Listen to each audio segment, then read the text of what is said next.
اللهم صل على محمد وآل محمد. حسبنا الله ونعم الوكيل، نعم المولى ونعم النصير. أعوذ بالله من الشيطان الرجيم. بسم الله الرحمن الرحيم. الحمد لله رب العالمين.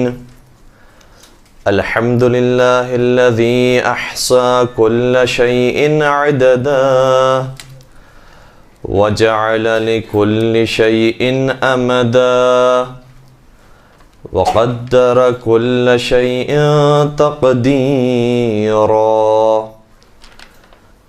ثم الصلاة والسلام على النبي الأمي العربي القرشي الهاشمي المكي المدني الأبتحي التهامي العبد المؤيد والرسول المسدد المصطفى الأمجد المحمود الأحمد حبيب إله العالمين أبي القاسم محمد.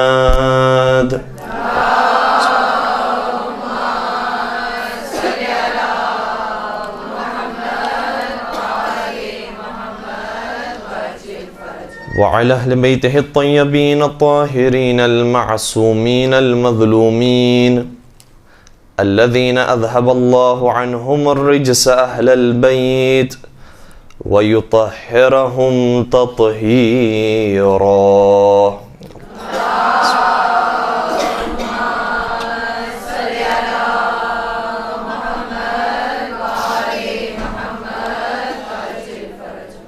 ولعنة الله على أعدائهم أجمعين. أما بعد فقد قال الله تبارك وتعالى في محكم كتابه المجيد والفرقان الحكيم. بسم الله الرحمن الرحيم. ولا تصل على أحد منهم مات أبدا ولا تقم على قبره انہم کفروا باللہ ورسولہ وماتوا وهم فاسقون. درود پڑھ دیجئے محمد وآلہ.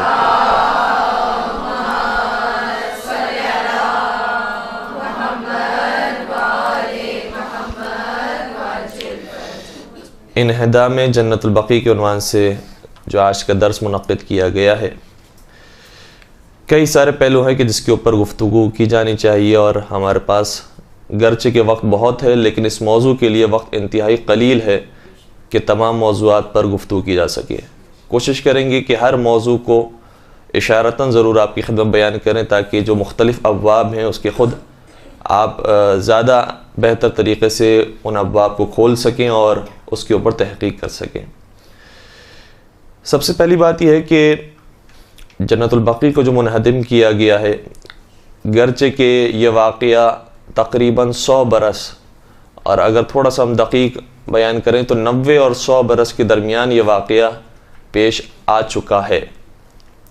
اس واقعے کو 90 برس تقریباً گزر چکے، اور حقیقت یہ ہے کہ انہدام جنت البقیع کا جو آخری واقعہ ہے پیش ہوا وہ 90 برس پہلے پیش آیا ہے، ورنہ اس سے پہلے بھی جنت البقیع کو منہدم کیا گیا، اور خود سعود خاندان کے لوگوں نے جنت البقیع کو پہلے بھی مسمار کیا، اور وہ تقریباً 200 برس پہلے کی بات ہے. سوال یہ پیدا ہوتا ہے کہ آج جو سلفیت کے نام پر یا کسی اور نام پر جو مذہب و فرقہ قائم ہے، کیا وہ اپنے پاس علمی دلائل رکھتا ہے، قرآنی احادیث دلائل رکھتا ہے جس کی بنیاد پر وہ دوسرے فرقوں سے مختلف ہے؟ تو حقیقت یہ ہے کہ جب بھی کسی دین میں انحراف پیدا ہوا ہے، اور آپ کسی بھی دین کو اٹھا لیجئے، دین مسیحیت ہو، دین یہودیت ہو، دین اسلام ہو، کسی بھی دین کو اٹھا لیجئے، جب کوئی انحراف پیدا ہوا ہے تو انحراف کے وقت جو بنیادی وجہ تھی وہ کبھی بھی علمی وجہ نہیں تھی۔ آج شاید لوگ یہ سمجھتے ہوں کہ ان کے پاس دلائل موجود ہیں، آج شاید لوگ یہ سمجھتے ہوں کہ ان کے پاس قرآنی آیات موجود ہیں، احادیث موجود ہیں، ان کے پاس دوسرے ثبوت موجود ہے، جس کی وجہ سے وہ اختلاف کرتے ہیں اور کہتے ہیں کہ نہیں، قبروں کو نہیں بنانا چاہیے، قبروں کی زیارت نہیں کرنی چاہیے۔ لیکن جب یہ چیز پہلی دفعہ دین اسلام کے اندر پیش آنے والی تھی، اس وقت ان کے پاس کوئی علمی دلیل نہیں تھی۔ اور جیسا میں نے عرض کیا کہ جب بھی کوئی انحراف کا آغاز ہو رہا ہوتا ہے تو اس میں علمی دلیل کا ہونا بہت ضروری نہیں ہوتا، طاقت اور زور اور قدرت کا ہونا ضروری ہوتا ہے۔ اور اسی وجہ سے عام طور پر انحرافات پیدا ہوتے ہیں۔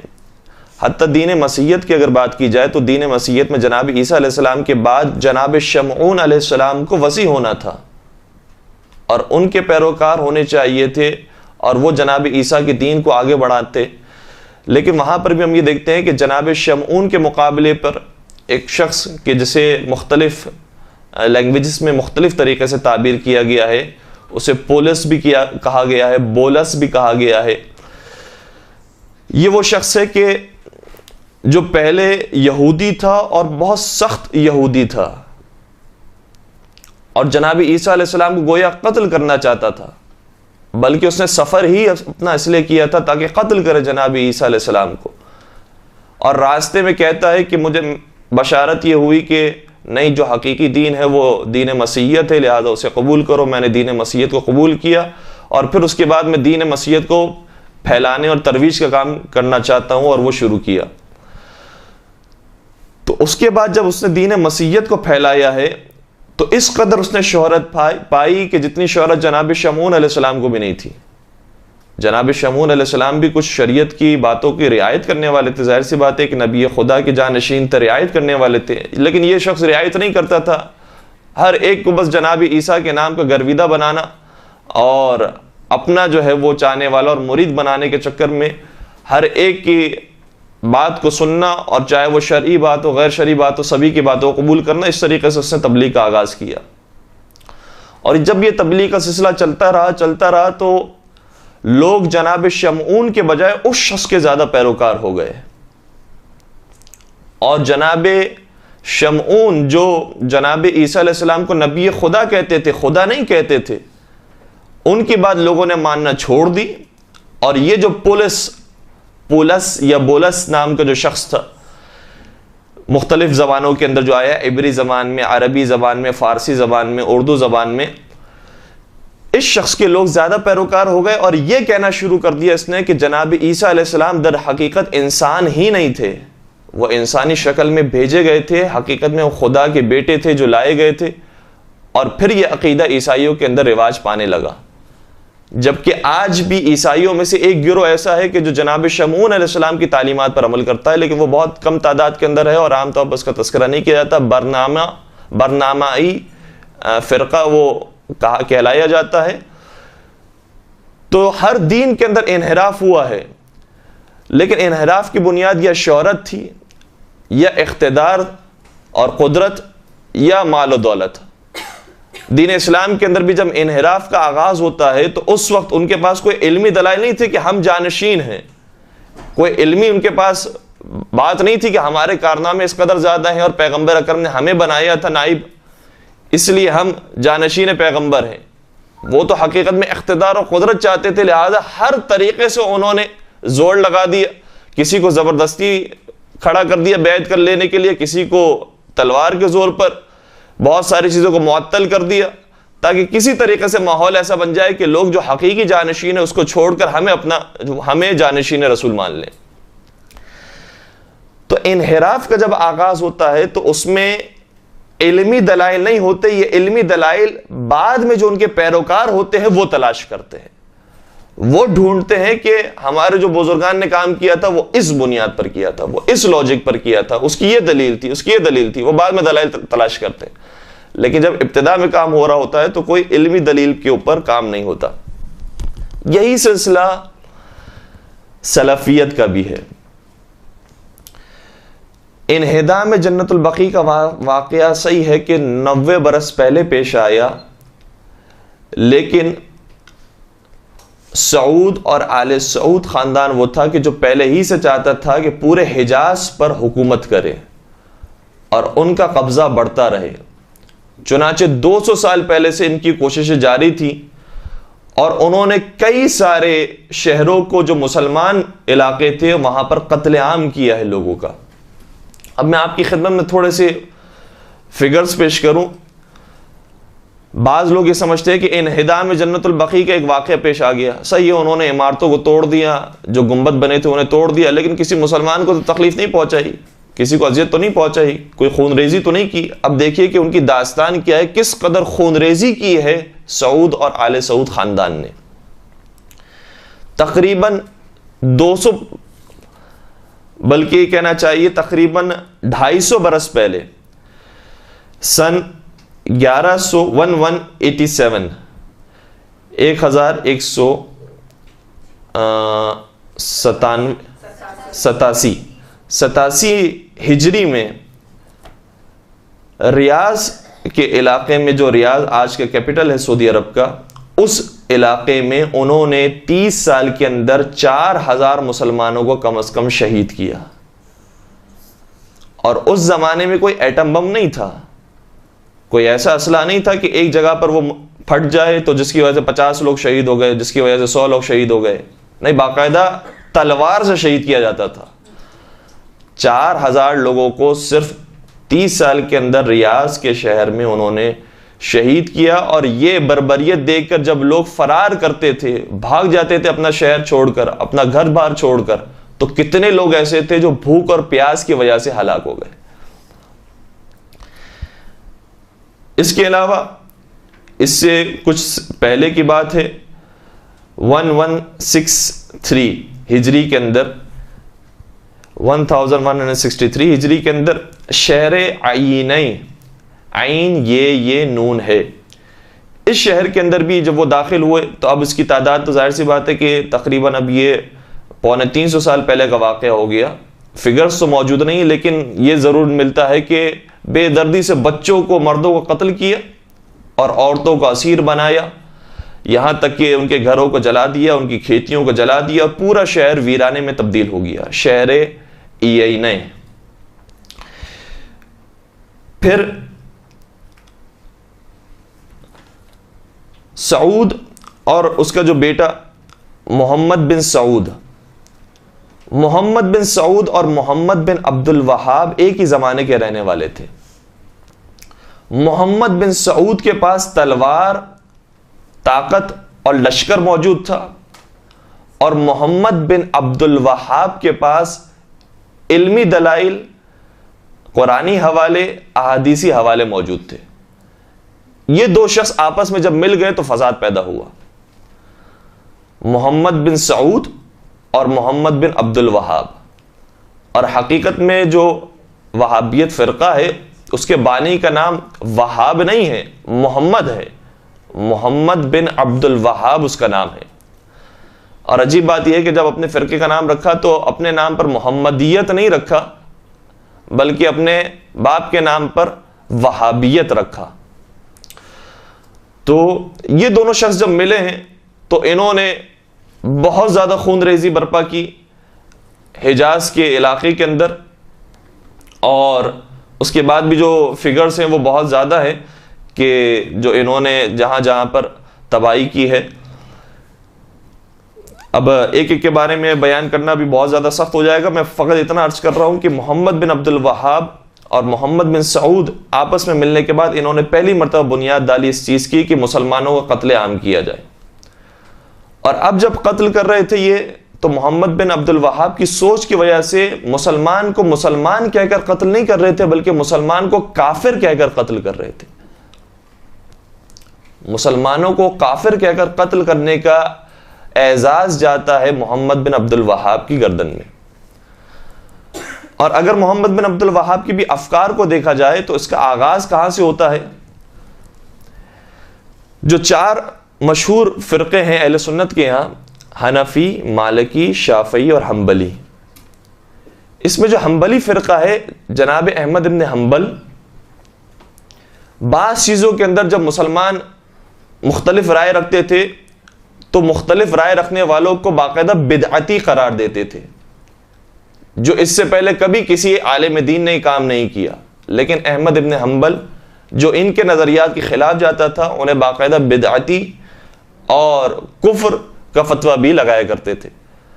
اس کے بعد ابن تیمیہ کا جب دور آیا تقریباً اس کے 500 سال کے بعد، تو ابن تیمیہ نہ صرف یہ کہتا تھا کہ یہ بدعتی ہیں، حرام کر رہے ہیں اور کافر ہیں، بلکہ باقاعدہ حکم دیتا تھا کہ انہیں قتل کر دیا جائے. جو ہمارے فکر کے خلاف ہے وہ کافر ہو چکا ہے، لہذا اسے قتل کر دیا جائے. ابن تیمیہ کے 500 سال کے بعد پھر محمد بن عبد الوہاب کا دور آتا ہے، اور وہ نہ صرف یہ کہ کہتا ہے کہ قتل کر دیا جائے بلکہ باقاعدہ یہ کام کرتا ہے، اور واجب القتل کہنے کے علاوہ قتل کا کام اس نے انجام دیا ہے. تو اس طریقے سے اس فکر کو اگر دیکھا جائے اور اس کی بنیاد کو تلاش کیا جائے تو احمد ابن حنبل کے یہاں پر اس کی فکر ملتی ہے. اس فکر کو مزید آگے بڑھایا ابن تیمیہ نے. ابن تیمیہ کی مزید سپورٹ کیا اس فکر کو محمد بن عبد الوہاب نے. اور پھر محمد بن عبد الوہاب کو جب اس فکر کو سپورٹ کیا گیا تو اس کے بعد اب انگریزوں کا بھی اس کے اندر ہاتھ ہے، لیکن ابھی انگریزوں کے ہاتھ سے پہلے ہم تھوڑا سا خود محمد بن سعود اور سعود خاندان کو اگر دیکھیں تو سعود کا بیٹا تھا محمد بن سعود، اس کا پوتا عبد العزیز بن محمد بن سعود. جب یہ برسر اقتدار آیا تو اس نے ایک شہر پر حملہ کیا. سلیمان بن عبد الوہاب اس شہر کا رہنے والا، اور سلیمان بن عبد الوہاب یہ وہ شخص ہے کہ جو محمد بن عبد الوہاب کا بھائی تھا. اب یہ بھی ایک داستان ہے. محمد بن عبد الوہاب جو یہ فکر لے کر آیا وہابیت کی، اس کے سب سے پہلے جس نے مخالفت کی ہے وہ کوئی اور نہیں، خود اس کا اپنا بھائی سلیمان تھا. سلیمان بن عبد الوہاب ہی وہ تھا کہ جو کھڑا ہوا اور اپنے بھائی کے خلاف اس نے کہا کہ تم جس نظریے کے قائل ہو وہ نظریہ درست نہیں ہے، اور چونکہ واجب القتل سمجھتا تھا لہٰذا اس نے بھی یہ کہنا شروع کر دیا کہ حقیقت میں تم خود ہی کافر ہو گئے ہو کہ جو مسلمانوں کو قتل کا فتویٰ دیتے ہو. چنانچہ سلیمان اور محمد یہ دونوں جو بھائی تھے آپس میں جانی دشمن بن گئے، اور محمد بن عبد الوہاب اپنے داماد عبد العزیز بن محمد بن سعود جو سعود کا پوتا بھی ہے اسے بھیجتا ہے سلیمان کے شہر میں، اور وہاں پر 100 سے زائد کم از کم مردوں کو قتل کیا گیا اور باقی جو شہر تھا اس کو ویران کر دیا گیا. 1167 ہجری کے اندر یہ واقع پیش آیا. اس کے بعد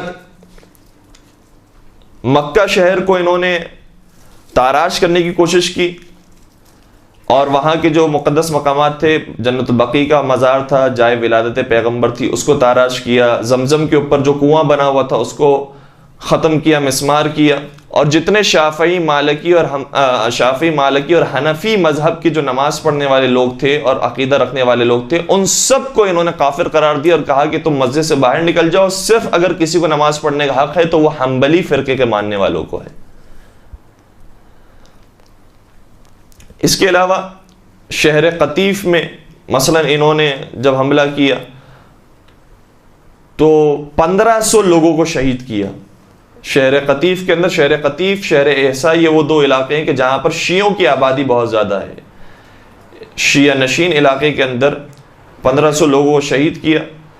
پھر شہر احسا کے اندر 600 لوگوں کو کے بارے میں ملتا ہے کہ ان کو شہید کیا. اور اس قدر یہ حملے کے اندر شدید ہوتے تھے کہ عورتوں کو جب پتہ چلتا تھا کہ ہمارے شہر میں حملہ ہو گیا، اب ظاہر سی بات ہے کہ حملہ ہوتا تھا پرانے شہر کے اندر تو تلواروں سے مردوں کو قتل کیا جا رہا ہے، بچوں کو قتل کیا جا رہا ہے، آگ لگائی جا رہی ہے. تو یہ منظر دیکھ کر جو حاملہ خواتین ہوتی تھی ان کے حمل کتنے ایسے تھی کہ جن کے ساقط ہو گئے، اور ویسے یہ منظر دیکھ کر کتنے ایسے تھے کہ جو ہلاک ہو گئے. پھر نہ صرف یہ کہ حجاز تک یہ محدود رہے بلکہ کربلا میں بھی انہوں نے حملہ کیا، عراق کا رخ کیا. کربلا میں سن 1216 ہجری کے اندر 1216 ہجری کے اندر انہوں نے جب حملہ کیا تو 4000 کم از کم اور بعض لوگوں نے تعداد لکھی ہے 5,000 8,000 اور یہ تعداد بڑھتے بڑھتے بعض نے لکھی 15,000 لوگوں کو کربلا میں شہید کیا گیا. اور روس کا ایک شخص جو وہاں پر موجود تھا جس نے بعد میں تاریخ لکھی، وہ کہتا ہے کہ باقاعدہ میں نے دیکھا کہ خون کی ندی بہہ رہی تھی، صرف یہ محاورتاً نہیں بلکہ باقاعدہ اس قدر خون بہا کہ باقاعدہ یہ خون کی دھاریں بہہ بہہ کر دریا سے مل رہی تھی. پھر انہوں نے نجف کا رخ کیا اور نجف میں بھی وہاں پر بھی کوشش کی کہ حرم کو میں داخل ہوں، وہاں پر لوگ قتل کریں، مگر نجف کے لوگوں نے مقاومت کی، استقامت کا مظاہرہ کیا اور وہاں پر الحمدللہ یہ داخل نہیں ہو سکے. اب جہاں جہاں یہ پہنچتے تھے، مثلا حجاز میں انہوں نے حملہ کیا، قطیف میں، احساء میں، مکہ میں، مدینہ میں، کربلا میں، جہاں جہاں انہوں نے حملہ کیا، نہ صرف یہ کہ مردوں کو قتل کیا ہے، عورتوں کو اسیر بنایا ہے، بلکہ وہاں کے جو خزانے ہوتے تھے ان کو بھی چراتے تھے. اور حقیقت میں ان کا یہی مقصد تھا، نہ صرف یہ کہ انہیں مردوں کو قتل کرنا ہے، ان سے ہی مطلب نہیں ہے، بلکہ وہاں تک پہنچنا مقصد ہے کہ جس کے بعد وہ دولت حاصل کر سکیں، ہیرے جواہرات حاصل کر سکیں، سونا چاندی لے سکیں، کہ جو لوگ ہدیہ کرتے تھے حرم کو، وہ سارے جواہرات اور خزانوں پر بھی انہوں نے قبضہ کیا اور اس طریقے سے انہوں نے اپنے آپ کو مضبوط کیا مالی اعتبار سے. پھر وہاں سے طائف اور عمان پر بھی حملہ کیا. یہ تقریباً داستان ہے 200 سال پہلے کی، جو سعود اور آل سعود کے خاندان کی داستان ہے. اس کے بعد تقریباً 100 برس کا گیپ آیا ہے. 100 برس کے اس گیپ کے اندر، اور گیپ آنے کی وجہ بھی یہ تھی کہ سلطنت عثمانیہ کا جو امیر تھا طولون پاشا، طوئیں سے طولون پاشا اور محمد علی پاشا، انہوں نے کئی سارے اس فکر کے لوگوں کو قتل کیا، پھانسی چڑھایا اور ان کو تقریباً شکست دے دی، جس کے بعد یہ اس زمانے میں آسانی سے پنپنے نہیں پائے. اب تھوڑا سا ہم دیکھتے ہیں کہ دوبارہ سے یہ فکر کیوں پیدا ہوئی اور آج اس فکر کو اتنا مضبوط ہم کیوں پاتے ہیں، کیوں آج یہ فرقہ اس قدر مقبول ہے کہ شاید بہت سارے سنی تو اسی فرقے کی طرف راغب ہو رہے ہیں. حقیقت یہ ہے کہ جب انگریزوں نے دیکھا کہ اگر ہم اس پوری دنیا پر حکومت قائم کرنا چاہتے ہیں تو ہمیں یا تو جو ہماری فکر کے خلاف ہے اسے قتل کر دیں، ایک یہ طریقہ تھا، یہ طریقہ بھی انہوں نے اپنایا. لیکن ظاہر سی بات ہے کہ پوری دنیا کو قتل تو نہیں کیا جا سکتا، لیکن انہیں مشغول کیا جا سکتا ہے ایسے کام کے اندر کہ یہ آپس ہی کے اندر لڑتے رہیں، مرتے رہیں، کٹتے رہیں اور ہم سکون سے ان کے اوپر حکومت کریں. یہ بہت بہترین طریقہ تھا. چنانچہ انگریزوں نے تقریباً 200 سال پہلے سے لے کر اور یہ 100 سال تک 3 ایسے مذہب کی بنیاد رکھی ہے اسلام کے اندر کہ جس کی پہلے کوئی مثال نہیں ملتی. اب یہاں پر تھوڑی سی میں توجہ چاہوں گا. تو یہ 3 مذہب کون سے تھے کہ جو انہوں نے قائم کیے، اس کو رواج دیا؟ ایک مذہب ہے جس کا نام ہے وہابیت، دوسرا مذہب تھا جس کا نام ہے بہائیت، اور تیسرا مذہب ہے جس کا نام ہے قادیانیت.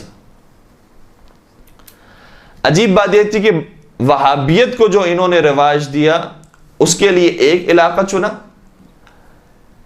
بہائیت کے لیے دوسرا علاقہ، قادیانیت کے لیے تیسرا علاقہ، اور تینوں بہت مین علاقے تھے کہ جس کو انگریزوں نے چنا ہے اور انتخاب کیا ہے اور اس کے بعد اس دین کو رواج دیا ہے تاکہ لوگ جتنے گمراہ ہوتے رہیں اور اسی فکر کے اندر رہیں کہ بھئی یہ غلط ہے یا صحیح ہے، اور آپس میں لڑتے مرتے رہیں تاکہ ہم اپنا کام سکون سے کرتے. وہابیت کو جو انہوں نے بنیاد رکھی وہ سعودی عرب کے اندر حجاز کے علاقے میں رکھی، بہائیت کی جو بنیاد رکھی وہ ایران میں رکھی، اور قادیانیت کی بنیاد ہندوستان پاکستان میں رکھی. اور آج بھی آپ دیکھیں رمضان جب گزرا ہے تو قادیانیت کی آواز بلند کرنے والے لوگ آج بھی موجود ہیں.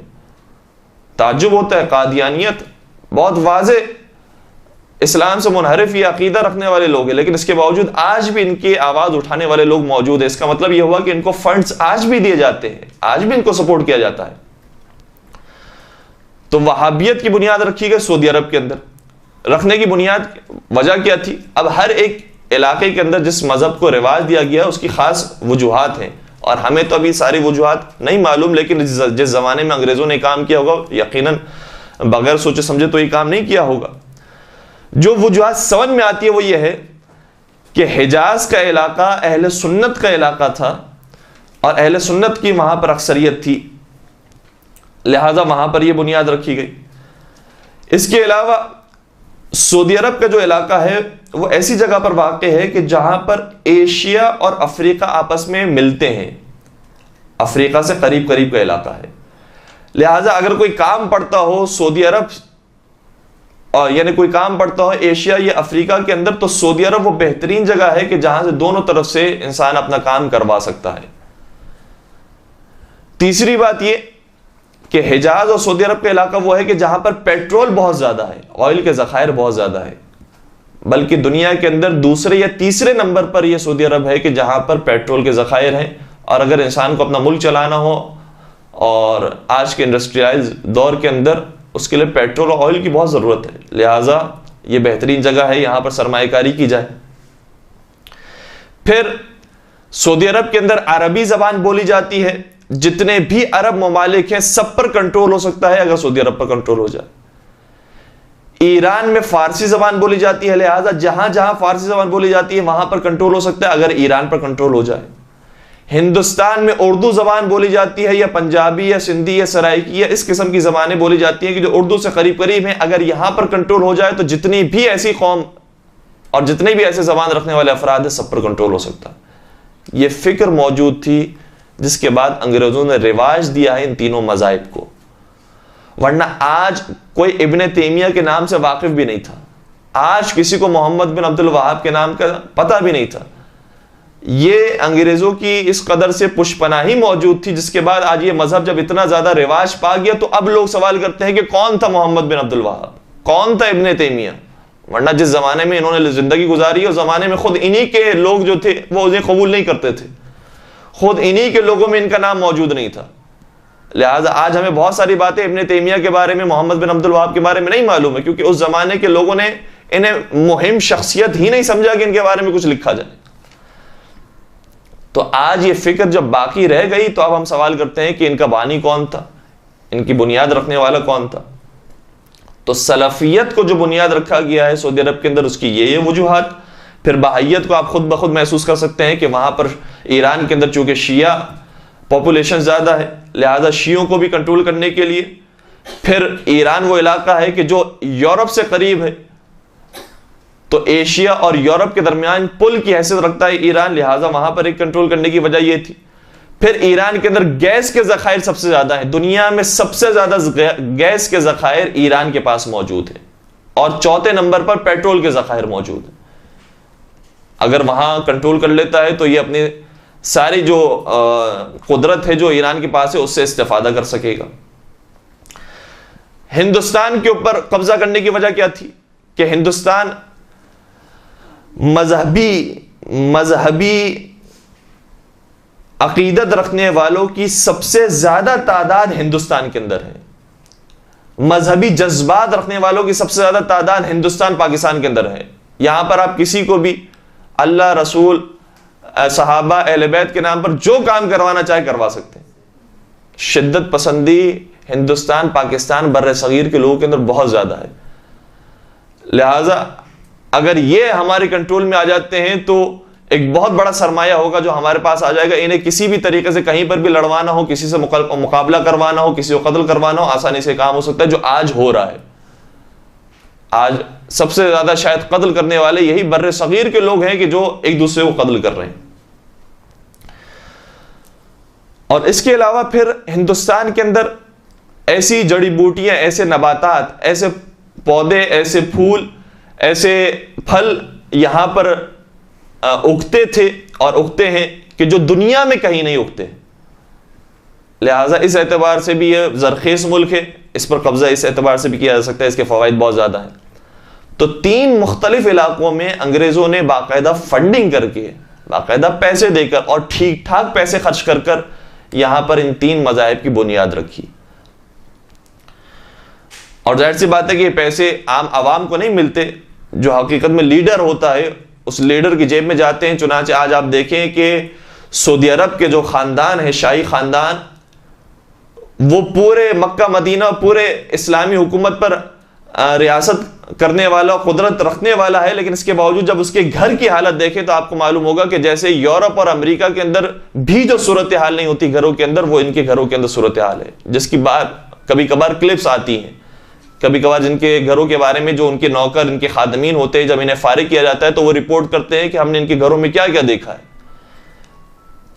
تو وہاں پر بھرپور پیسہ خرچ کیا انگریزوں نے، جس کے بعد یہ 3 مذہب رواج پائے۔ پھر اب جو پہلے میں نے عرض کیا کہ محمد بن سعود اور محمد بن عبد الوہاب نے مل کر آغاز کیا بربریت کا، خون ریزی کا، اس کے بعد 100 برس کا ایک گیپ آیا سلطنت عثمانیہ کے امیر کی وجہ سے۔ اس کے بعد اب جب بنیاد رکھی گئی وہابیت کی اور سعودی عرب کی، تو باقاعدہ قانون کی بنیاد پر، اصولوں کی بنیاد پر یہ بنیاد رکھی گئی، اور اس ملک کا باقاعدہ ایک نام تجویز کیا گیا، المملکۃ السعودیۃ العربیہ، یا المملکۃ العربیۃ السعودیہ، المملکۃ العربیۃ السعودیہ، یعنی یہ حکومت ہے عربوں کی اور سعودی خاندان کی۔ وہ جو اپنے آپ کو صرف مسلمان کہتے ہیں، باقی سب کو کافر قرار دیتے ہیں، انہوں نے جب اپنے ملک کی بنیاد رکھی تو اسلام کے نام پر نہیں رکھی، اپنی قوم عرب قوم کی بنیاد پر اور اپنے خاندان سعود خاندان کی بنیاد پر رکھی۔ نام رکھا المملکۃ السعودیۃ، المملکۃ العربیۃ السعودیہ، کہ ہمارے ملک عربی ملک ہے، ہم عجمی ملک سے تعلق نہیں رکھتے، اور اس ملک کا جو سربراہ ہے اور جو لیڈرز ہیں وہ سعود خاندان سے تعلق رکھتے ہیں، ان کا غیر سعود خاندان سے تعلق نہیں ہے۔ باقاعدہ اجارہ داری ان کے خاندان کی شروع ہو گئی سعودی عرب کے اوپر۔ اور پھر ہم دیکھتے ہیں کہ انہوں نے جب جنت البقیع کو مسمار کیا، جنت المالا کے مزارات کو مسمار کیا، دیگر مقامات کو مسمار کیا، تو باقاعدہ قانون کی بنیاد پر اب مسمار کیا۔ اب ایسا نہیں کہ انہوں نے ایک حملہ کر دیا اور ایک ملک، ایک شہر کو تاراج کیا اور خون ریزی کی، اب ایسی کوئی بات نہیں تھی۔ باقاعدہ سکون کے ساتھ، اطمینان کے ساتھ جنت البقیع کے ایک ایک مزار کو انہوں نے مسمار کیا، برابر کیا، اور مکمل طور پر جنت البقیع کے مزار کو اور قبرستان کو ویران کر دیا، جنت المالا کے مزار کو مکمل طور پر ویران کیا۔ اب آپ وہاں پر قبر جا کر دیکھنے کی کوشش کریں گے تو ساری قبریں برابر ہوں گی، کہیں ایسا نہیں ہے کہ کسی کو زیادہ توڑ دیا اور کسی کو کم توڑ دیا، اور ایسی کیفیت ہو کہ جیسے یہاں پر کوئی حملہ ہوا ہے اور حملہ ہونے کے بعد جو بعض قبریں بچ جاتی ہیں، بعض قبریں ٹوٹ جاتی ہیں، ایسی کوئی کیفیت نہیں۔ باقاعدہ بہت سسٹمیٹک کام کیا اور ساری قبروں کو انہوں نے اس طریقے سے برابر کیا۔ اب یہاں سے اب سوال پیدا ہوتا ہے کہ یہ کام انہوں نے کس بنیاد پر کیا، کون سی قرآن کی آیت کہتی ہے، کون سی حدیث کہتی ہے، کون سی تاریخ کے اندر کون سی مفتی نے فتویٰ دیا ہے کہ یہ کام کیا جانا چاہیے۔ اب یہاں سے علمی گفتگو کا آغاز ہوتا ہے۔ ایک درود پڑھ دیجیے گا محمد و آل محمد۔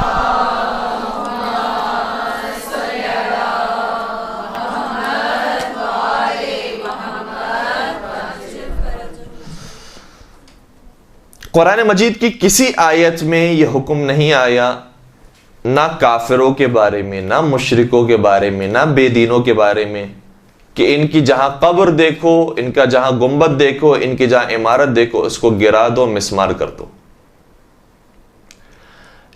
اگر کوئی حکم آیا ہے جیسے مسجد زرار کے بارے میں، اگر کوئی حکم آیا ہے تو وہ اس بنیاد پر آیا ہے کہ یہ فتنے کی جگہ ہے، یہ فساد کی جگہ ہے، یہ مسلمانوں کے اندر اختلاف کی جگہ ہے، یہاں سے ظلم پیدا ہوتا ہے، وہ باتیں مختلف ہیں۔ لیکن اگر ایک یہودی، ایک عیسائی نے اپنے کسی ڈاکٹر کا، اپنے کسی بڑے لیڈر کا ایک مزار بنایا ہے، گنبد بنایا ہے، تو کیا کسی مسلمان کو یہ حق حاصل ہے کہ اس کے گنبد کو توڑ دے؟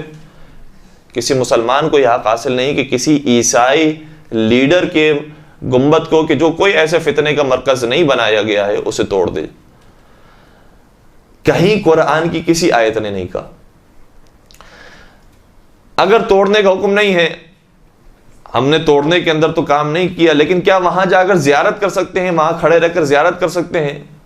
یہ زیارت کرنے بھی آپ کو معلوم ہے کہ نہیں دیتے، تو کیا زیارت نہیں کرنا چاہیے؟ کیا قرآن نے کہا ہے؟ قرآن مجید کی ایک آیت ہے، لیکن اس آیت کو سابقے اور لاحقی کے ساتھ دیکھا جائے تو سمجھ میں آئے گا کہ اس کا حکم کیا ہے۔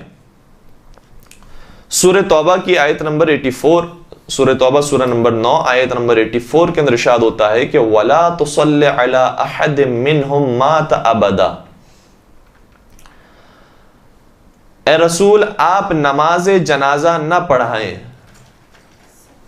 یا نماز جنازہ کے معنوں میں صلاۃ سے نکلا، اور صلاۃ کے دو معنی ہوتے ہیں، ایک نماز کے معنی، ایک دعا کے معنی۔ آپ ان کے لیے دعا نہ کریں کہ جو مر گئے ہیں، آپ ان کے لیے نماز جنازہ نہ پڑھائیں کہ جو مر گئے ہیں، کبھی بھی آپ یہ کام نہ کریں، ابدا۔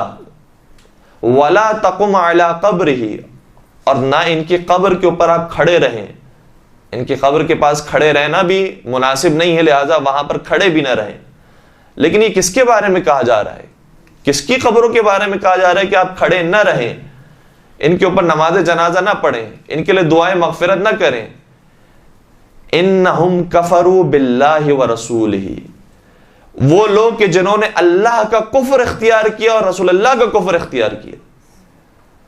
مجھے بتائیے کہ کیا کبھی مولا متقیان نے، مولا حسن نے، مولا حسین نے نعوذ باللہ کفر خدا، کفر رسول خدا اختیار کیا؟ جب ہم جاتے ہیں ان کی زیارت کرنے کے لیے تو کہتے ہیں کہ السلام علیک یا حجت اللہ، اے اللہ کی حجت آپ پر ہمارا سلام ہو، اللہ کی حجت ہیں آپ، اللہ کا انکار کرنے والے نہیں ہیں، رسول خدا کا انکار کرنے والے نہیں ہیں، بلکہ اللہ کے بھیجے ہوئے ہیں۔ السلام علیک یا ثار اللہ، السلام علیک یا ولی اللہ، اس طریقے سے ہم سلام کرتے ہیں۔ تو یہ جو اللہ کے پوری زندگی اللہ کے نمائندے تھے اور توحید کا پیغام عام کرنے والے تھے، ان کی قبروں پر اگر کوئی کھڑا رہتا ہے اور دعائیں مغفرت کرتا ہے یا نماز جنازہ پڑھتا ہے ان کی قبر کے پاس جا کر، یا کھڑا رہتا ہے اس قصے کے یہ ایک محترم جگہ ہے، تو پھر قرآن مجید نے حکم نہیں دیا کہ کوئی غلط کام کیا جا رہا ہے یا حرام کا کام کیا جا رہا ہے، بلکہ خود اس آیت سے ثابت ہوتا ہے کہ صرف اس وقت یہ حرام کام اور گناہ کا کام ہوگا کہ جب انسان ایسے لوگوں کے قبروں کے پاس جا کر دعائیں مغفرت کرے، ان کی قبروں کے پاس احترام کے ساتھ کھڑا رہے کہ جو کافر ہو گئے ہیں۔ اور ظاہر سی بات ہے کہ کافروں کا کوئی مکہ مدینہ سے کوئی تعلق نہیں کہ جن کے قبرستان کو بنایا گیا اور پھر انہوں نے مسمار کیا۔ اور پھر قرآن آگے کہہ رہا ہے وَمَاتُوا وَهُمْ فَاسِقُونَ، اور یہ مر گئے جبکہ یہ فسق و فجور کے ساتھ زندگی گزارنے والے تھے اور فسق و فجور کے ساتھ دنیا سے رخصت ہوئے۔ کون لوگ؟ کہ جو کفر کرتے تھے اللہ کا اور رسول کا۔ تو قرآن مجید کی آیت یہ بیان نہیں کر رہی، بلکہ عجیب بات یہ ہے کہ قرآن مجید میں ایسے لوگوں کو کہ جو ساری زندگی خدا کا پیغام، رسول خدا کا پیغام عام کرنے والے، تو ان کو احترام کرنے کا حکم دیا گیا ہے، اور کئی ساری آیتیں اس سلسلے کے اندر آئی ہیں۔ سورہ مائدہ کی آیت نمبر 2 کے اندر ارشاد ہو رہا ہے یا ایھا الذین آمنوا لا تحلوا شعائر اللہ، اے صاحبان ایمان شاعر اللہ کی بے احترامی نہ کرو۔ شاعر اللہ سے کیا مراد ہے؟ شاعر اللہ یعنی وہ لوگ، وہ ہستیاں کہ جنہیں ہم دیکھتے ہیں، جن کی زیارت کرتے ہیں تو اللہ یاد آتا ہے، اور یہ تو وہ ہیں کہ جن کو زندگی میں کہا جاتا تھا کرم اللہ وجہہ، اے علی آپ کے چہرے کو دیکھتے ہیں تو ہمیں خدا یاد آتا ہے۔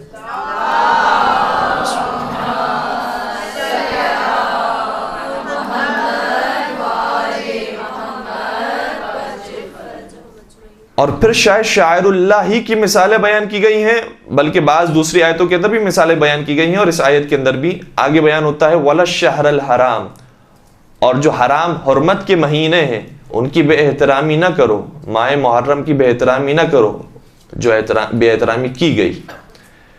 وَلَا الْهَدْيَ، اور جو قربانی کا جانور ہے اس کی بے احترامی نہ کرو۔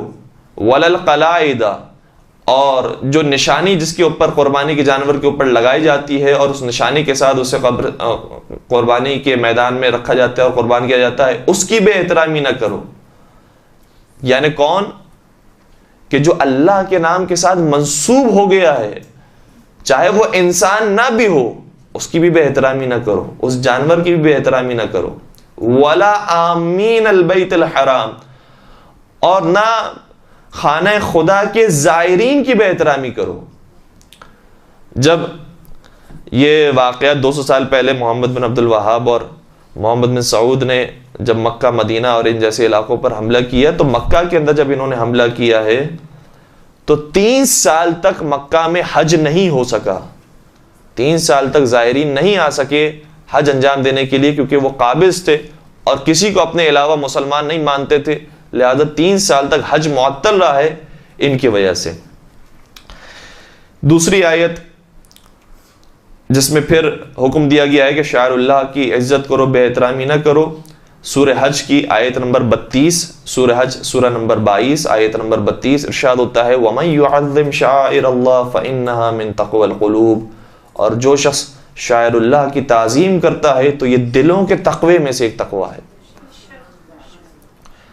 تقوی کی بھی کیٹیگریز ہے، ایک ہاتھوں کا، پیروں کا، ظاہری اعضاء و جوارح کا تقوی ہے، ایک زبان کا تقوی ہے، اور پھر ایک دل کا تقوی ہے. جو بہترین تقوی دل کا تقوی ہے، اگر وہ حاصل کرنا چاہتے ہو تو شاعر اللہ کی تعظیم کرو، ان کا احترام کرو، جن کو دیکھ کر اللہ یاد آتا ہے. اب اس کے بعد کچھ مثالیں ہیں کہ جو قرآن مجید نے مختلف آیتوں کے اندر بیان کی کہ شاعر اللہ میں سے کون کون ہو سکتے ہیں.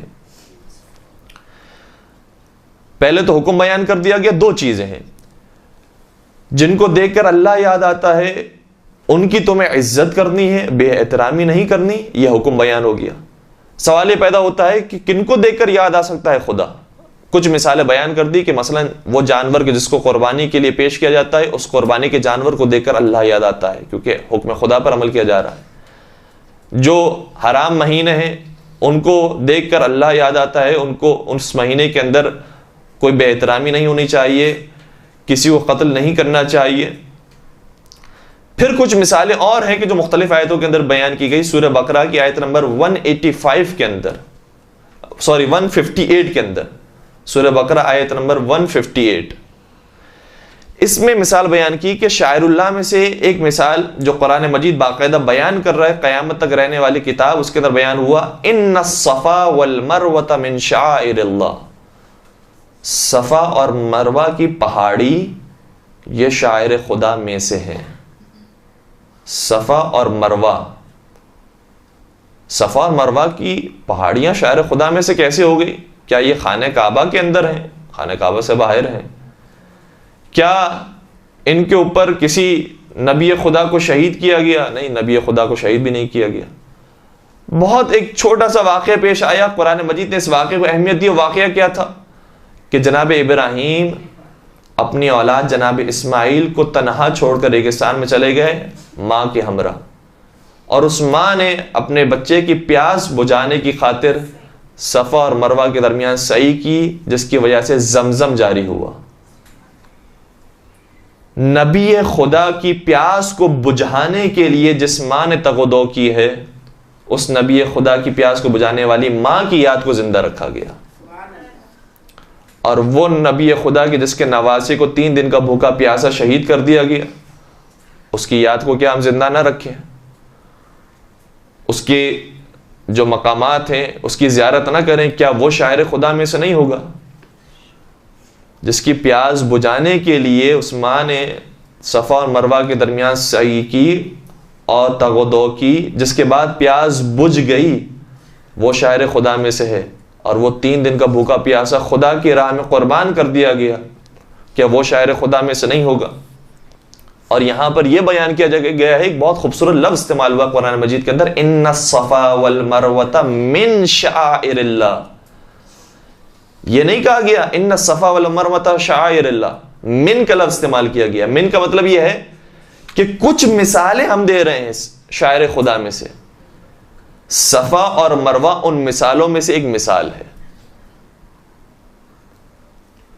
اگر من کا لفظ استعمال نہیں کیا گیا ہوتا تو کیا ترجمہ ہوتا کہ صفا اور مروہ شاعر خدا ہیں.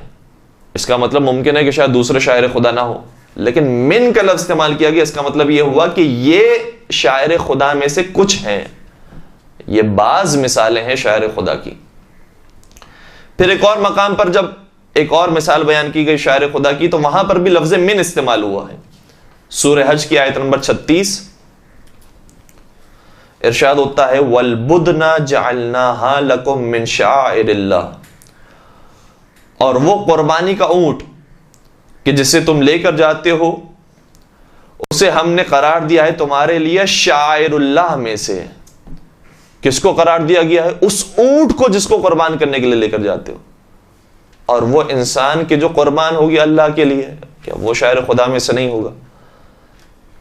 لَكُمْ فِيهَا خَيْرٌ، شاعر اللہ میں تمہارے لیے خیر موجود ہے.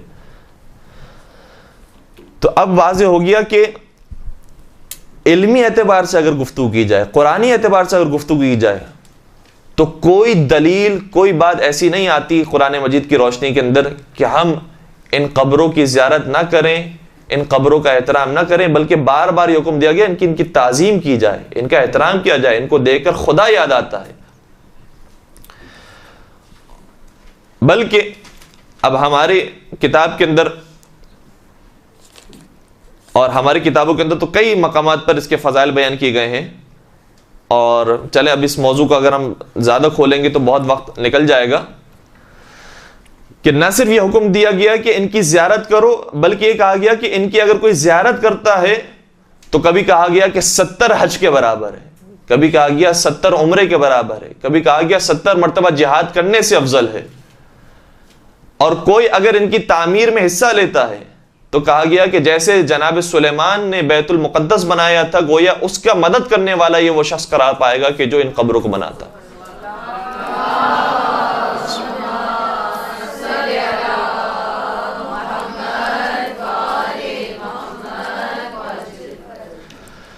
تو قرآن میں تو بار بار احترام کرنے کا حکم دیا گیا. اس کے علاوہ اب احادیث کی طرف ہم آتے ہیں.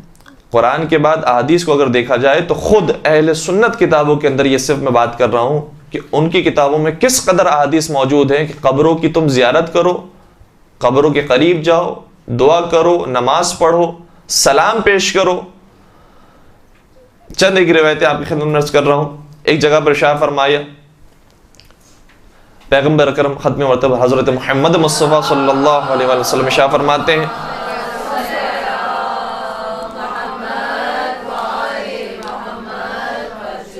فرماتے ہیں کہ نہیتکم عن زیارت القبور، میں نے تمہیں منع کیا تھا قبروں کی زیارت کرنے سے، لیکن اب فزوروہا، لیکن اب تم زیارت کرو ان قبروں کی. پہلے منع کیوں قرار دیا گیا تھا؟ اس لیے کہ لوگ بالخصوص جو مسلمان نہیں تھے، مسیحیت یہودیت کے ماننے والے تھے، وہ جب جاتے تھے ان قبروں کے پاس تو ان قبروں کی نہ صرف یہ کہ زیارت کرتے تھے، انہیں احترام دیتے تھے، بلکہ باقاعدہ سجدے کرتے تھے.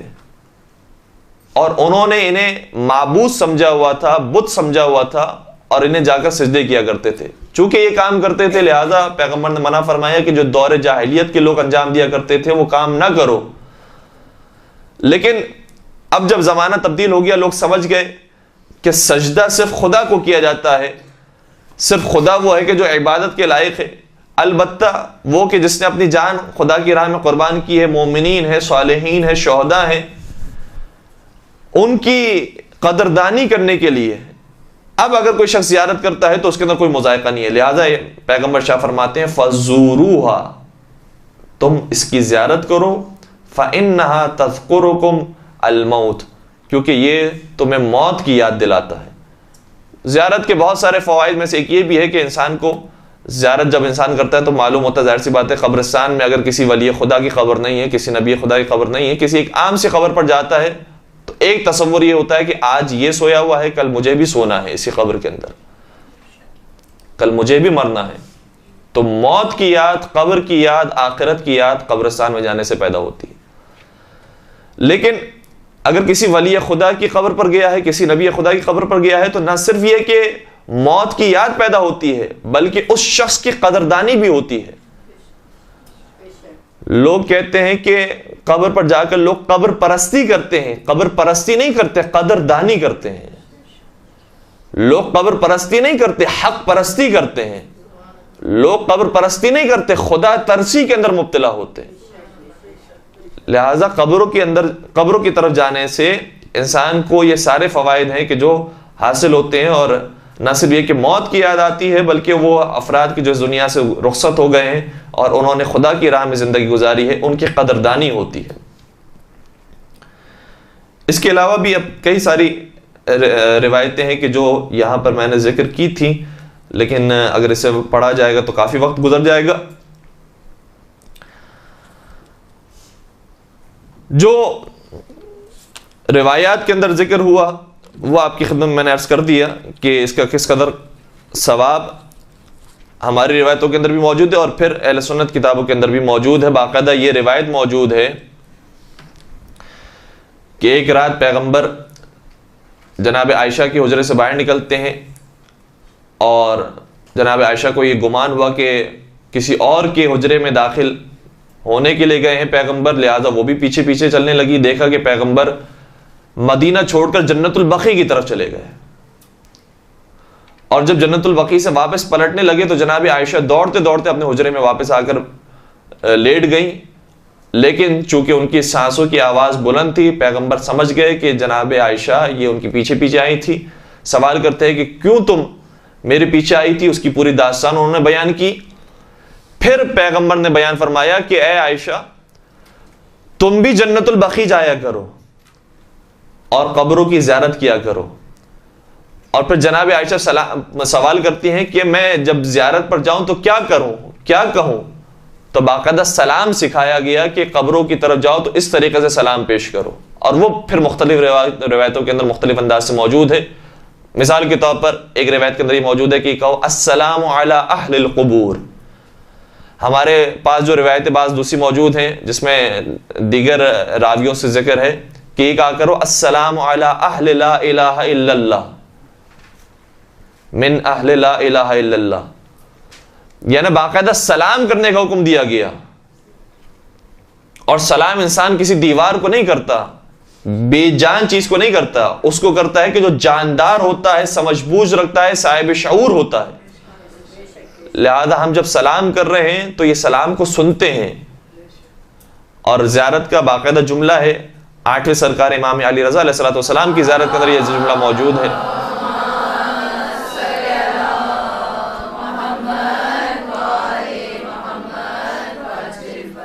کہ مولا جب ہم آپ کو سلام کرتے ہیں تو تردون سلامی، آپ جواب سلام دیتے ہیں، لیکن ہمارے کان اور آپ کے آواز کے درمیان پروردگار نے ایک پردہ حائل کر دیا ہے جس کی وجہ سے ہم ان آوازوں کو سن نہیں سکتے۔ تو نہ صرف یہ کہ ولی خدا، نبی خدا، بلکہ ایک عام مومن کو بھی اگر جو قبر میں چلا گیا ہے اس کو بھی سلام کیا جائے تو وہاں سے جواب سلام آتا ہے۔ اسی لیے پیغمبر اکرم نے بیان فرمایا اے عائشہ جب قبرستان جایا کرو تو اہل قبر کو سلام کرو۔ تو یہ روایتیں بے پناہ کتابوں کے اندر موجود ہے، لہذا علمی اعتبار سے کوئی ایسا نقطہ پوشیدہ نہیں ہے کہ جس کے بارے میں یہ کہے کہ نہیں ابھی اس کے اوپر گفتگو ہونی چاہیے، ڈیبیٹ ہونی چاہیے اور پھر فیصلہ ہونا چاہیے کہ کام جائز ہے یا جائز نہیں ہے۔ اور سب سے بڑی دلیل یہ کہ 200 سال پہلے تک جتنے مسلمان گزرے ہیں، جتنے علماء گزرے ہیں، جتنے مفتی گزرے ہیں، جتنے مراجعین، جتنے مجتہدین گزرے ہیں، کسی ایک نے بھی قرار نہیں دی، حرام قرار نہیں دیا کہ قبرستان میں جانا حرام ہے، قبروں کو بنانا حرام ہے، لہذا اسے مسمار کر دیا جائے، وہاں پر جانے والے کافر ہو گئے، مشرک ہو گئے، واجب القتل ہو گئے۔ یہ 200 سال پہلے کون سا ایسا مسلمان آ گیا جو کہتا ہے کہ صرف میں مسلمان ہوں، اس کے علاوہ سب کافر ہیں؟ گویا کہنا چاہتا ہے کہ پیغمبر کے بعد سے لے کر جتنے بھی لوگ آئے اور اپنے آپ کو مسلمان کہتے تھے وہ سب کے سب کافر تھے، اس زمانے میں کوئی مسلمان نہیں تھا۔ یہ قبریں بنتی رہیں، اس کا احترام کیا جاتا رہا، لوگ آ کر زیارت کرتے رہے، اور کوئی اس زمانے میں کسی عالم نے اور کسی مفکر نے یہ نہیں کہا کہ یہ کام غلط کام ہے۔ اب 2 حدیثیں میں آپ کی خدمت میں ایسی عرض کر رہا ہوں جو صحیح بخاری کے اندر موجود ہے اور بڑی عجیب حدیثیں ہیں۔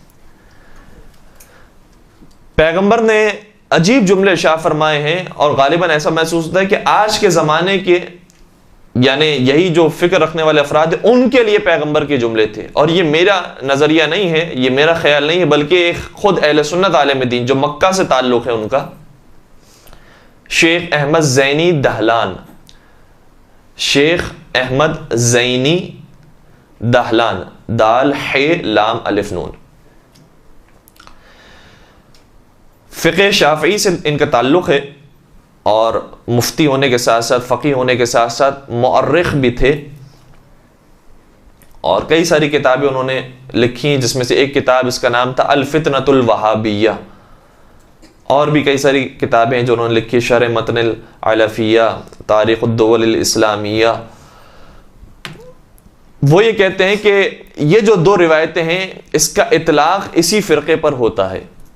صحیح بخاری کے اندر دو روایتیں موجود ہیں، جناب ابن عمر سے ہے یہ روایت کہ کہتے ہیں قال، انہوں نے کہا ذکر النبی، نبی نے فرمایا اللہم بارک لنا فی شامنا، پروردگارہ ہمارے لیے شام کے اندر برکت عطا فرما۔ پھر فرمایا اللہم بارک لنا فی یمننا، اور یمن میں ہمارے لیے برکت عطا فرما۔ وہاں پر جو لوگ اصحاب موجود تھے انہوں نے سوال کیا قالو وفی نجدنا، آپ نجد کے بارے میں بھی دعا فرمائیے کہ نجد کے علاقے میں بھی برکت نازل ہو، اور نجد کا علاقہ وہ ہے کہ جہاں سے وہابیت کا آغاز ہوا ہے۔ تو پیغمبر نے جواب دیا قال اللہم بارک لنا فی شامنا اللہم بارک لنا فی یمننا۔ پیغمبر نے دوبارہ پرانی دو دعاؤں کو دہرایا کہ پروردگار ہمارے لیے شام میں برکت عطا فرما، ہمارے لیے یمن میں برکت عطا فرما۔ اور پھر اب راوی کہتا ہے کہ میرا خیال ہے کہ شاید تیسری مرتبہ جب ان سے یہ کہا گیا تو پھر پیغمبر نے باقاعدہ یہ جملے کا اظہار کیا، فرمایا ہونا کا الزلازل والفتن وبها يطلع قرن الشیطان، فرمایا جو نجد کا علاقہ ہے وہاں پر زلزلے اور فتنے پیدا ہوں گے، اور وہاں سے شیطان کی سینگ والا شخص کھڑا ہوگا۔ اب شیطان کی سینگ والے شخص سے کیا مراد ہے؟ خود زینی دہلان نے بھی لکھا ہے، اور دوسرے جو مفکرین انہوں نے بھی لکھا ہے کہ جب یہ امامہ باندھتے ہیں تو امامے کا ان کا انداز ایسا ہوتا تھا کہ سامنے کی طرف سے دو پٹیاں باندھی جاتی تھی امامے کے اوپر، کہ دور سے اگر کوئی شخص دیکھے گا تو یہ محسوس کرے گا کہ جیسے باقاعدہ ان کے سر کے اوپر دو پٹیوں کی وجہ سے دو سینگ بنی ہوئی ہے۔ پیغمبر نے ارشاد فرمایا کہ وہاں سے شیطان کی سینگ والا شخص کھڑا ہوگا، اور اب جب سرچ کریں گے تصاویر تو محسوس کریں گے کہ جو بات بیان کی گئی ہے حدیث کے اندر وہ کس قدر درست اور دقیق بات بیان کی گئی ہے کہ ان کی ایک نشانی یہ ہوگی کہ یہ سینگ رکھنے والے ہوں گے۔ اس کے علاوہ دوسری جو حدیث ہے اس کے اندر مزید اور نشانیاں بیان کی گئی۔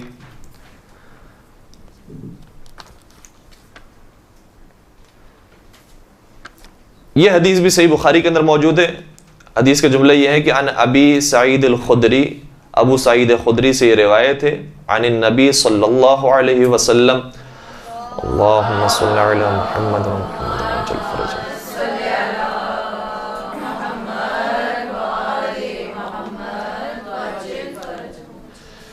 کہتے ہیں کہ پیغمبر نے ارشاد فرمایا یخرج الناس من قبل المشرق، کچھ لوگ مشرق کی طرف سے نکلیں گے، وَيَقْرَعُونَ الْقُرْآنَ، اور یہ ایسے لوگ ہوں گے جو قرآن کی تلاوت کرنے والے ہوں گے، لیکن لا یجاوز تراقیہم، لیکن یہ قرآن ان کی حلق سے نیچے نہیں اترے گا، ان کی زبانوں تک رہے گا، ان کے دل میں نہیں سمائے گا۔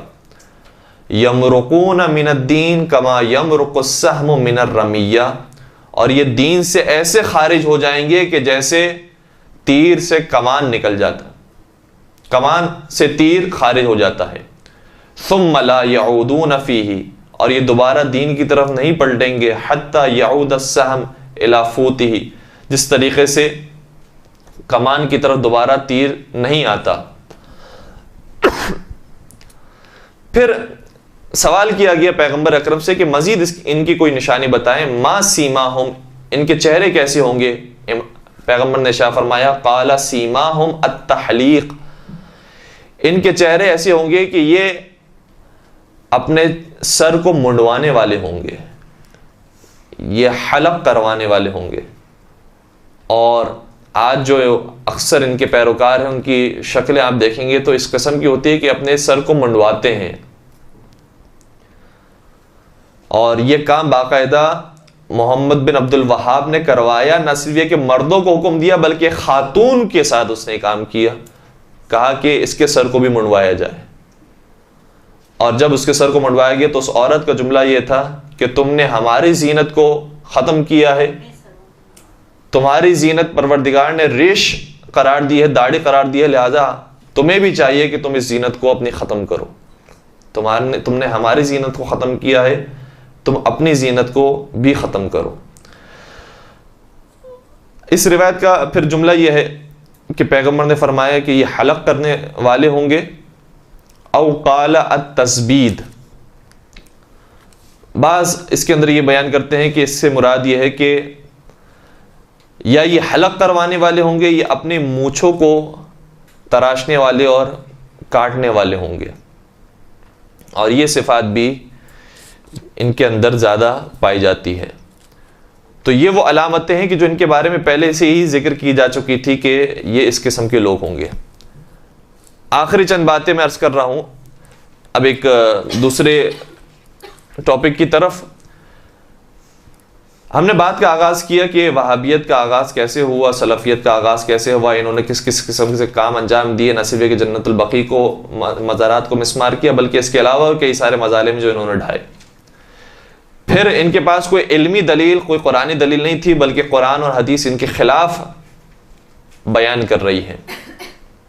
تیسری بات یہ ہے کہ حتیٰ ان کے بارے میں پیغمبر نے پہلے سے بشارت دے دی تھی کہ یہ آنے والی ہے قوم، لہٰذا اس قوم کی نشانیاں پہلے سے پیغمبر نے ذکر فرما دی. اب ان کا مقابلہ، ان کے ساتھ گفتگو، ان کے ساتھ مذاکرہ، ان کے ساتھ مناظرہ، ان کے ساتھ مکالمہ کیسے کیا جائے، اس کے بارے میں ویسے تو قرآن مجید کی آیت یہ ہے کہ ادعو الی سبیل ربک بالحکمۃ والموعظۃ الحسنہ وجادلہم باللتی ہی احسن، کہ لوگوں کو حکمت کے ساتھ، اچھی نصیحت کے ساتھ اور اچھے مجادلے کے ساتھ اور اچھے مذاکرے کے ساتھ دین کی طرف لے کر آؤ.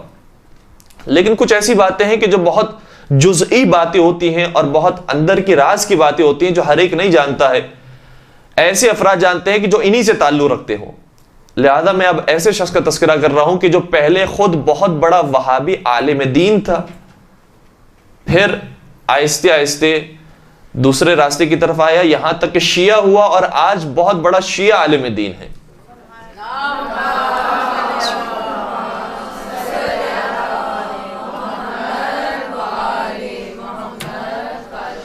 ان کا نام ہے ڈاکٹر عصام علی یحییٰ العماد، یا انہیں ڈاکٹر عماد بھی اگر آپ سرچ کریں تو ان کے بارے میں آپ جان سکیں گے کہ یہ کون سی شخصیت رکھتے ہیں. ڈاکٹر عصام العماد بھی انہیں کہا جاتا ہے، ڈاکٹر عصام العماد.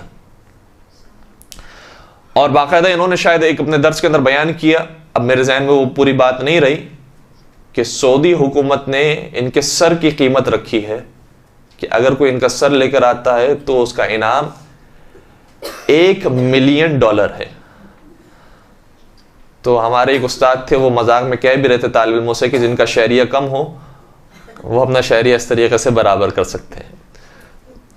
تو ڈاکٹر عصام العماد یہ قم کے اندر اب رہتے ہیں، قم کے اندر درس دیتے ہیں، اور بہت بہترین ان کے لیکچرز ہوتے ہیں اس موضوع پر جو مناظراتی گفتگو ہوتی ہے. انہوں نے ایک کتاب لکھی کہ نقد وہابیت از درون، فارسی میں اس کا ترجمہ ہوا نقد وہابیت از درون، یعنی اندر ہی سے وہابیت کو تنقید کا نشانہ کیسے بنایا جا سکتا ہے، یعنی خود انہی کی کتابوں سے انہی کے اوپر کیسے تنقید کی جا سکتی ہے، اس کے اوپر انہوں نے کتاب لکھی تھی. پھر انہوں نے جو بات بیان کی وہ یہ کہتے ہیں کہ اگر ان کا مقابلہ اور ان سے مناظرہ، ان سے گفتگو کرنی ہو تو دو باتوں کا انسان کو ضرور خیال رکھنا چاہیے. پہلی بات یہ ہے کہ انسان کو علمی طور پر مضبوط ہونا چاہیے. قرآن کی جو آیتیں ہیں وہ یاد ہوں یا ان کے ریفرنسز معلوم ہوں، احادیث کے ریفرنسز معلوم ہوں، اور تاریخی باتیں معلوم ہو کہ انہوں نے کیا کیا کارنامے انجام دیے. علمی طور پر انسان کو پہلی بات یہ کہ مضبوط ہونا چاہیے. دوسری بات جو انہوں نے بیان کی بہت زیادہ اہم ہے, وہ یہ ہے کہ انسان کو اخلاقی طور پر بھی بہت مضبوط ہونا چاہیے. کیونکہ جو شخص اپنے آپ کو صحیح سمجھ رہا ہے, اور آپ بھی اپنے آپ کو صحیح سمجھ رہی ہیں, اور جب گفتگو کر رہے ہیں تو وہ قائل ہونے کے لیے گفتگو نہیں کر رہے ہیں, وہ آپ کو قائل کرنے کے لیے گفتگو کر رہے ہیں, تو کبھی کبھار وہ ایسے لفظوں کو استعمال کریں گے, کبھی کبھار ایسی باتیں کہہ جائیں گے کہ جو انسان کے تحمل سے باہر ہوں گی.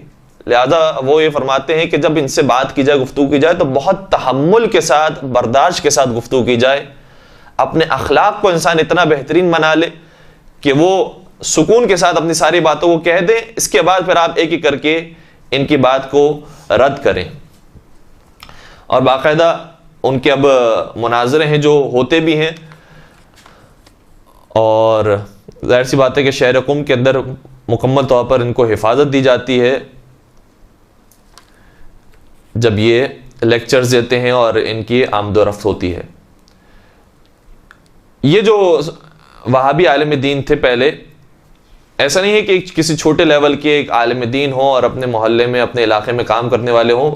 باقاعدہ جو سب سے بڑا مفتی ہے سلفیوں کا, بن باز, اس مفتی کے یہ درس کے اندر 4 سال تک گئے ہیں.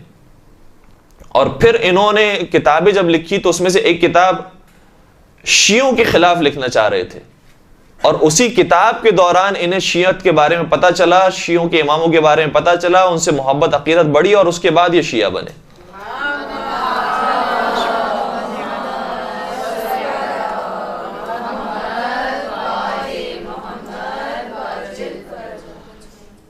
کتاب کا نام جو لکھنا چاہ رہے تھے اس کا نام بھی انہوں نے ذکر کیا ہے اپنی کتاب کے اندر. وہ کہتے ہیں کہ میں جو کتاب لکھنے والا تھا لکھ بھی چکا تھا, البتہ وہ چھپ نہیں سکی, اور اس سے پہلے جب مجھے اندازہ ہو گیا تو میں نے اسے منع کر دیا چھاپنے کے لیے.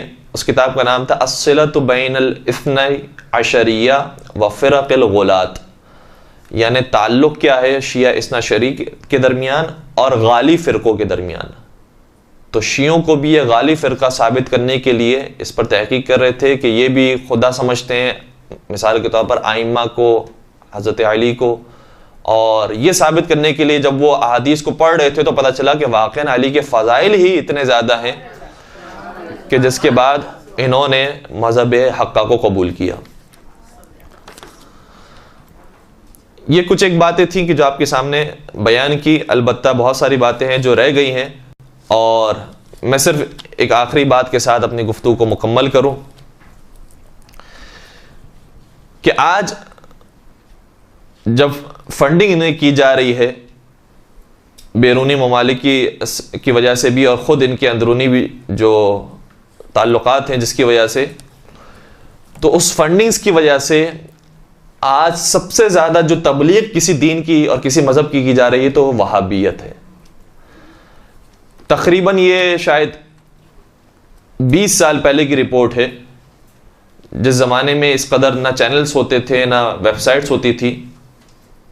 اس زمانے کی رپورٹ کے مطابق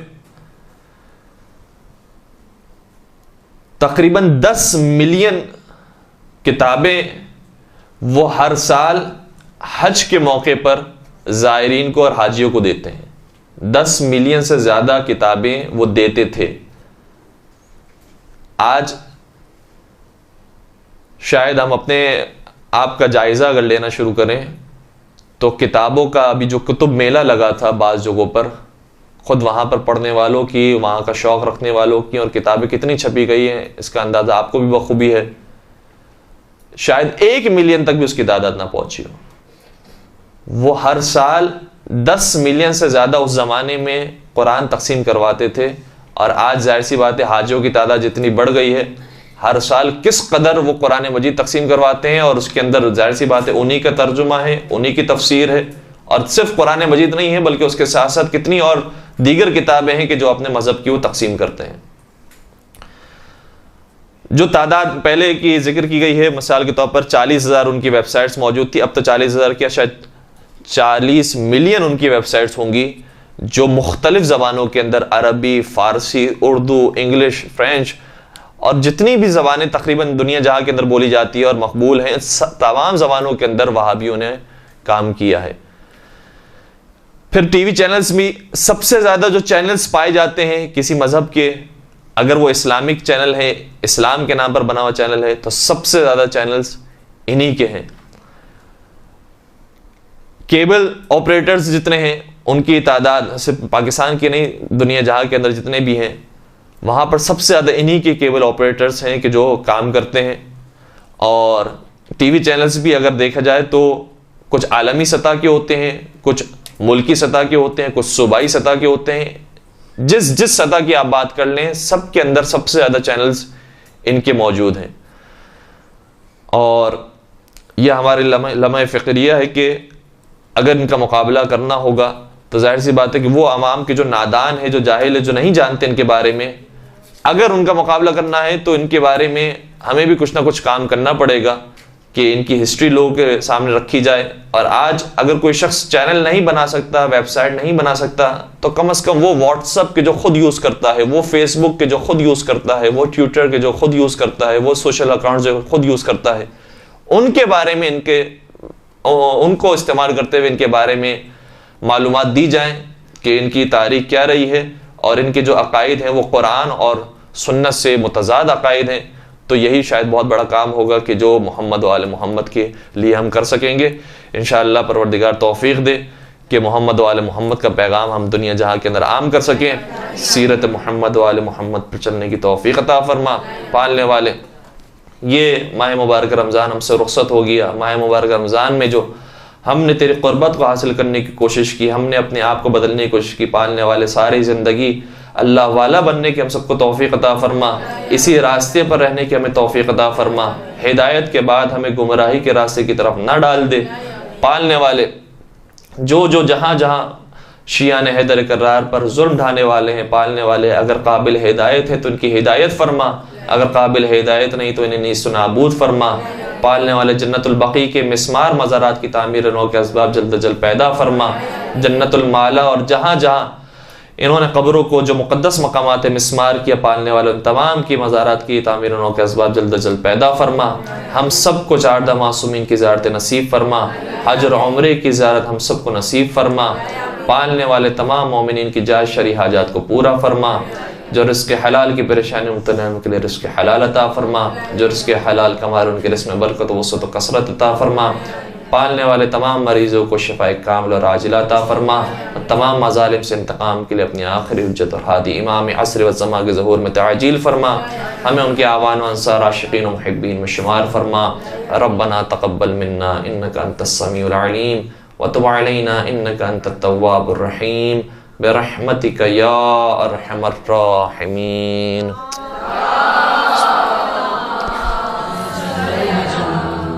اللجل اللجل یا مولا اللجل اللجل اللجل اللجل اللجل اللجل اللجل یا صاحب السماء اللجل اللجل اللجل